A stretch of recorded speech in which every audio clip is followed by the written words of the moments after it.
Hey there, I am coming to you on a day where I woke up feeling really calm. And I was thinking to myself, how come there's some days that I wake up feeling calmer and some days that I feel incredibly more stressed? And this is what I realized, that walking into a room, waking up to a morning in a feeling of calmness doesn't start the morning of that feeling. What happens is that there are things that happen the day before, things that are happening later on in this week or this month that impact my health and my mental calmness. So let me show you something from DBT, which is called the behavioral chain analysis, okay? And I want to show you how it impacts our mood and our quality of life. Behavioral chain analysis basically makes that you literally draw a chain. One thing, another thing, another thing, another thing. And then there's often an event or an emotion or experience.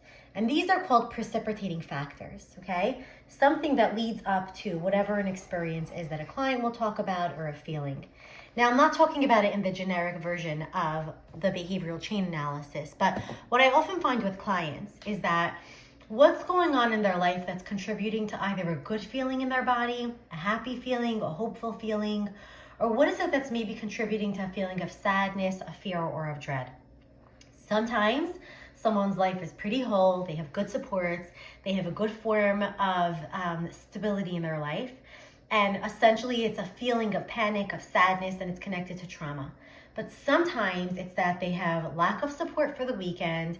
Maybe they have something that triggered them at work and they didn't share about it because they don't share their emotions. And their child came home and is sick, or their husband was in a fight with them, and then 3 days later they're having an explosion. So when somebody comes in, right, when I think about like nervous system regulation, mental thoughts that are in our mind, when we're sitting with a client, or even when we reflect on our own selves, what was going on, like if I went on a walk, right? Like what was going on in my body when I'm walking, when I'm thinking, when I'm engaging? What am I coming to the room with? What am I waking up, right, to? What's the life in front of my eyes? Because our thoughts impact our behaviors and our feelings. And obviously sometimes we can have negative thoughts, but it's the capacity to be able to engage in continuous letting go of things that are negative for us and engaging in behaviors and surrounding ourselves with people and environments that are healthy and uplifting for us. So when we think about days that were good for ourselves and for our clients, think about that chain. Think about the things in their life. Like I had a client whose mood started significantly shifting, and we were noticing that once a week on Sundays, she had a friend from the past that used to call her in the morning for 20 minutes, and that shifted her entire week. I had a client who realized that Wednesday evenings, there was a phone call that she would get from somebody on the block about a dynamic that was going on between the kids, where her kid was feeling really left out, and that put a damper on her whole mood. So being able to identify different aspects, pieces, emotions, factors is really important to improving our lives.